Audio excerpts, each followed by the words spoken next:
கல்லணை நிலவரம் தொடர்பாக செய்தியாளர் சார்லஸ் நம்முடைய இணைந்திருக்கிறார். சார்லஸ், காவிரி ஆறு 4 ஆறுகளாக பிரியக்கூடிய இடத்துல கட்டப்பட்டுள்ள கல்லணையில தற்போது நீரிருப்பு எந்த அளவில் இருக்கு? அப்பகுதி விவசாயிகள் என்ன மாதிரியான சூழல்ல இருக்காங்க? பாலா, இன்னைக்கு கேட்டது போல முதல்ல அந்த காட்சிகளை பார்க்கலாம். ஒளிப்பதிவாளர் சசிகுமார் காண்பிப்பார். நாம் இப்போ தற்போது கல்லணையில் நின்று கொண்டிருக்கிறோம். கல்லணையை பொறுத்தளவு மிக முக்கியமாக தற்பொழுது இந்த முழுவதும் தண்ணீர் கடந்த வருடம்லாம் இதில் நிரம்பி வழியும். அந்த அளவுக்கு எப்பொழுதும் ஜூன் 12 மேட்டூர் அணையில் திறந்துவிடப்பட்ட தண்ணீரானது இங்கே டெல்டாவிற்கு பாசனத்திற்கு பிரித்து கொடுக்கப்படும். ஆனால் தற்பொழுது மணல் ஆங்காங்கே முழுவதுமாக ஆற்று மணல் தான் நீங்கள் பார்க்கலாம். அந்த நிலைதான் கல்லணை முழுவதுமே வறண்டு கிடைக்கிறது. ஓரளவு சிறிது ஓடையாக அந்த குடிநீருக்கு நீர் ஓடிக்கொண்டிருக்கிறது. கல்லணை முழுவதும் மணல் பரப்பில் தான் இந்த வறண்ட நிலையில் காட்சியளிக்கிறது. விவசாயிகள் மிகுந்த மன வேதனையில் இருக்காங்க. விவசாயிகள் நம்முடைய அகில இந்திய விவசாயிகள் சங்கத்தை சேர்ந்த மாவட்ட துணை செயலாளர் ஜீவகுமார் கேட்கலாம். சார் வணக்கம். இப்போ முக்கியமாக டெல்டா விவசாயிகள் என்ன மனநிலையில் இருக்காங்க? இப்போ தற்பொழுது குறுவை பொய்த்து விட்டது, சம்பாவை செய்ய முடியுமா? அடுத்த கட்டம் உங்களுக்கு என்ன நடவடிக்கை தமிழ்நாடு அரசு மேற்கொள்ளணும்? இப்போ விவசாயத்துக்கான எந்த வாய்ப்புமே இல்லாத மாதிரி தெரியுது. ஏன்னா இந்த பங்குனி சித்திரையில் அடிக்கிற வெயில் அடுத்த மாதம் ஆடி 18 வரப்போகுது. ஆணி ஆடியை பார்த்தா பங்குனி சித்திரை மாதிரி இருக்குது. கடந்த ஆண்டு இதே இப்போ கல்லணையில் இந்த கரைக்கு அந்த கரைக்கு நல்லா தண்ணி போச்சு. அவ்வளோ பறவைகள் கொக்குலாம் வந்துருந்துச்சு. அப்படியே வறண்ட பாலைவனம் மாதிரி இருக்குது. இது சாகுபடி செய்வதற்கான வாய்ப்பே இப்போ சுத்தமாக தெரியல. நீங்கள் கடைமடைக்கில் கூட கிடையாது. கல்லணையிலிருந்து தலைமடை இங்கேருந்து ஒரு 10 கிலோமீட்டரில் வெட்டலபுரம்னு ஒரு ஊர் இருக்குது. அந்த ஊர்லேயே பார்த்தா போர் செட்டில் கூட எவ்வளோ உப்பு தண்ணி ஆயிடுச்சு. அதாவது தண்ணீர் உப்பாகிறதுங்கிறது கடற்கரை ஓரம் அல்ல, காவிரி கரை ஓரமே கல்லணையிலே இந்த மாதிரி இன்னைக்கு வந்துருச்சு. விவசாயம் பாதிக்கப்பட்டிருக்கு. அதுக்கு தகுந்த மாதிரி பார்த்தா மின்சாரமும் ரொம்ப தடங்களாக இருக்குது. மும்முனை மின்சாரம் கிடைக்கவே இல்லை. அப்படியே சும்மா பிறுன்னு நம்ம தண்ணி உயிர் மூச்சு விடுற மாதிரி அந்த மோட்டரில் தண்ணி வந்துக்கிட்டு இருக்கு. ஒட்டுமொத்தமாக விவசாயம் செய்வதற்கான வாய்ப்பே இல்லை.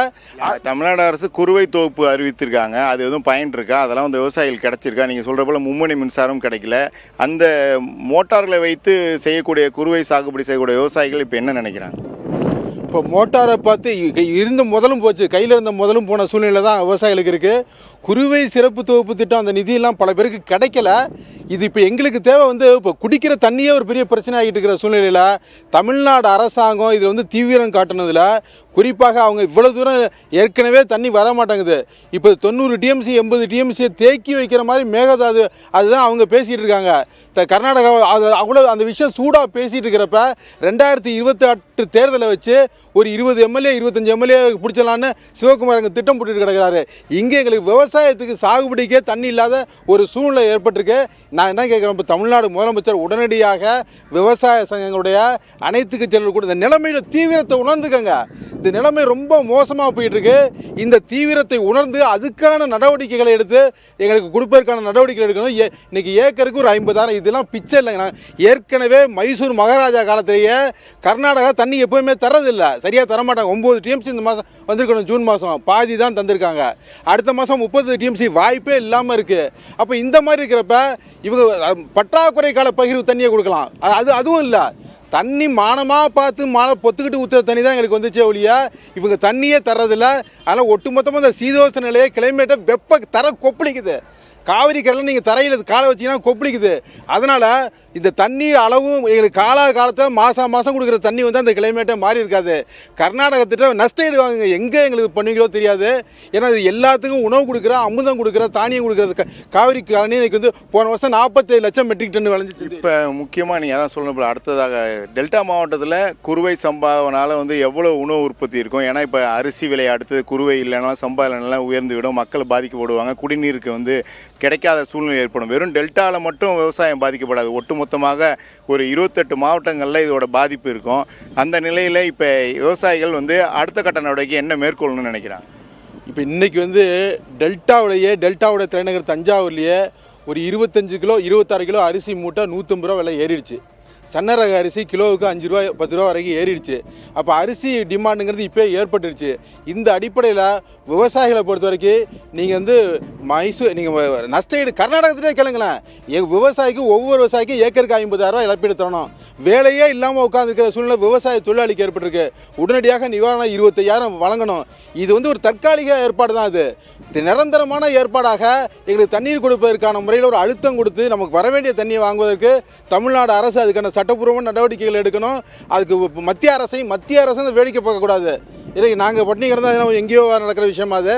அதனால் ஒட்டுமொத்தமாக மத்திய அரசு இதில் தலையிடணும். தமிழ்நாடு அரசு கர்நாடகத்தை அடங்காத்தனம் பண்ணிக்கிட்டு இப்போ மேகத்தை தேக்கிக்கிட்டே வைக்கிறீங்களா? தண்ணி கொடுக்க ஒரு பிட்டு தண்ணி கொடுக்கக்கூடாதுன்னு தேய்க்கிற கர்நாடகத்தை மண்டியில் வைக்கணும். கூட்டாட்சி முறைக்கு எதிராக செயல்படக்கூடிய கர்நாடகத்தை வச்சு, இல்லைன்னா தமிழ்நாட்டில் இருக்கிற இங்கேருந்து அவங்களுக்கு உதவி போகுது. பல உதவி குன்னூர்லலாம் பார்த்தீங்கன்னா இங்கே இருக்கிற தண்ணி அங்கே போய்கிட்டு தான் இருக்குது. அதனால் ஒட்டுமொத்தமாக தமிழ்நாட்டை வேறு விதமாக சிந்திக்க வைக்கக்கூடாதுன்னு நாங்கள் எதிர்பார்க்குறோம். தமிழ்நாடு முதலமைச்சர் விஜய் இது சம்மந்தமாக வாயை திறந்து பேசி ஒரு கூட்டத்தை நடத்தி எல்லாத்தையும் ஒரு ஏற்பாடு, மக்களை விவசாயத்தை காப்பாற்றுவது என்பது குடிநீரை காப்பாற்றுறதான் அது ஏற்பாடு பண்ணணும்னு சொல்லி கேட்டுக்கிறோம். கடந்த ஆண்டை விட இப்போ உணவு உற்பத்தி எந்த அளவில் பாதிக்கப்படும்? கடந்த ஆண்டு எவ்வளவு உணவு உற்பத்தி செய்யப்பட்டது டெல்டா மாவட்டங்கள்? கடந்த ஆண்டு எல்லாமே ஒரு சாதனை அளவாக இருந்துச்சு. அதை இயற்கை தென்மேற்கு பருவமழை கொடுத்ததுனால குறுவை சாகுபடி 6.5 லட்சம் ஏக்கர் சாகுபடி பண்ணோம். 6 லட்சம் மெட்ரிக் டன் கொள்முதல் ஆச்சு. குறுவை சம்பா தாளடியெல்லாம் சேர்த்து 47 லட்சம் மெட்ரிக் டன் தாளடி நெல். அது பெரிய வரலாற்று சாதனை. இது அவ்வளவு நெல் இங்கே நம்ம கொள்முதல் அளவு மட்டும்தான். நெல் பாலா போனது, களத்தில் மேட்டில் போனது, டிபிசி சென்டரில் போனதெல்லாம் வெறும் அரசாங்க கொள்முதல் மட்டும் 47 லட்சம் மெட்ரிக் டன், கிட்டத்தட்ட 60 லட்சத்துக்கும் மேலே விளைஞ்சிருந்துச்சு. அந்த அளவுக்கான விளைச்சலை நோக்கிய ஒரு பயணத்தை தமிழ்நாடு அரசு சிந்திக்கணும்னு நாங்கள் எதிர்பார்க்குறோம். மிக முக்கியமாக விவசாயிகளை பொறுத்தளவு அவர்கள் மிகுந்த மனவேதனையில் இருக்காங்க. காவிரி நீர் வெறும் விவசாயத்திற்கு மட்டுமல்ல, குடிநீர் மிக முக்கியமாக குடிநீரை இப்போ தற்போது பாதிக்கப்படக்கூடிய நிலையில் இருக்குது. கடைமடை பகுதியை தாண்டி கல்லணை கால்வாயில் 10 கிலோமீட்டர் தூரத்தில் உள்ள கிராமத்திலேயே நிலத்தடி நீர் பாதிக்கப்பட்டு உப்பு நீர் வரக்கூடிய நிலையில் இருக்குன்னு விவசாயிகள் வேதனை தெரிவிக்கிறாங்க. உடனடியாக நமக்கு தேவையான தற்போதைய இந்த மாதத்திற்கான நீரை பெறுவதற்கான நடவடிக்கை கூட இன்னும் தமிழ்நாடு அரசு மேற்கொள்ளவில்லை. அதற்கான நடவடிக்கையை தமிழ்நாடு அரசு மேற்கொள்ள வேண்டும். விவசாயிகள் மிகுந்த மனவேதனையுடன் குறிப்பிடுறாங்க. பாலா, விவசாயிகளோட மனவேதனையை நம்மால புரிஞ்சுக்க முடியுது சார்லஸ். ஏன்னா தமிழ்நாட்டோட நெல் உற்பத்தியில காவிரி படுகை மாவட்டங்கள் தான் பெருமளவுல பங்களிப்பு செய்கிறது. அத்தகைய காவிரி படுகை மாவட்டங்கள்ல இன்னைக்கு தண்ணீர் இல்லாமல் விவசாயம் பாதிக்கப்பட்டிருக்கிறது அப்படிங்கிறதே மிகப்பெரிய கவலை கொள்ள வேண்டிய ஒரு விஷயமாக பார்க்கப்படுகிறது. தங்களுக்கு உரிய நிவாரணம் வழங்க வேண்டும், காவிரி விவசாய சங்கங்களை அழைத்து பேச்சுவார்த்தை நடத்த வேண்டும் போன்ற பல்வேறு கோரிக்கைகளை விவசாயிகள் புதிய தலைமுறை வாயிலாக முன் வச்சிருக்காங்க. நிச்சயமாக இந்த அரசு செவிசாய்த்து குறுவை சாகுபடியால் பாதிக்கப்பட்டுள்ள விவசாயிகளுக்கு ஒரு அறிவிப்பை வெளியிடும் என்று நம்பலாம். விவரங்களுக்கு நன்றி சார்லஸ்.